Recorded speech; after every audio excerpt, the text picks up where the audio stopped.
আবৃত্তি করছি কবি জীবনানন্দ দাশের রাত্রি অনিমেষ। কেমন এক পরিচ্ছন্ন গভীর বাতাসে ভেসে আসে অঘ্রাণ রাত্রির অগণন জ্বলন্ত নক্ষত্রের আলোয় সমস্ত পৃথিবী তার জলঝর্ণার নগ্ন নারী হস্তের নির্মলতায় নিঃশব্দে উচ্চারিত হয়ে উঠছে আজ। পৃথিবীকে আকাশের মতন মনে হয়, আকাশকে সময়ের মতন। কোথায় বা উদয় হয়নি সে, কোথায় বা যায়নি।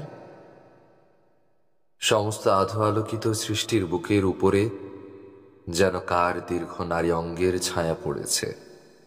মাঠে, খাদে, বস্তির মরণে, মিনারে, শান্তি অশান্তির কোলরলে, নগরীর জলায়, মানুষের চোখের ঘুমে।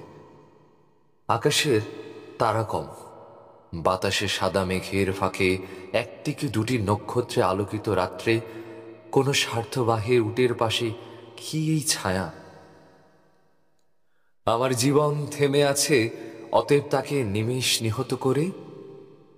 কোন ক্যাম্পে ঘুমিয়েছিলাম, যেন সমস্ত হেমন্তকাল জেগে উঠে দেখলাম কোথাও কেউ নেই, আর কোনো শব্দ নেই, কোনো উট নেই। উটের ছায়া রয়েছে মরুভূমির অঘ্রাণের আলো শক্তির শান্ত অপরিমাণ রাত্রে। কি এক গভীর বাতাসে প্রতিটি নক্ষত্র নিভে নিভে নিভে আবার জ্বলে উঠছে সেই নারীর হাতের নিবিড় মোমের মতো।